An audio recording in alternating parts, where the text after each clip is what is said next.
Hello guys, এটা ভুটানের industrial area. আপনারা দেখতে পাচ্ছেন এই ফ্যাক্টরি পাহাড়ের উপরে, আরও ফ্যাক্টরি ভর্তি, ফ্যাক্টরি ইন্ডাস্ট্রিয়াল এরিয়া। দেখেন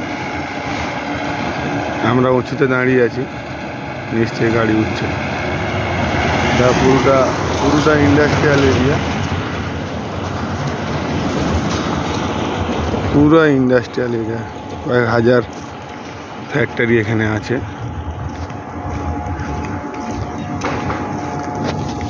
আমরা এখান থেকে হলদিয়া মাল নিয়ে যাব। রাজস্থান মাল হওয়ার কথা ছিল, নিতে পারলাম নি, তাই হলদিয়ার মাল পেয়েছি, ভাড়া ভালো। হলদিয়ার মাল লোড করছি 41 টন করে। এখান থেকে আমরা রওনা দেবো আজকে 10 তারিখ।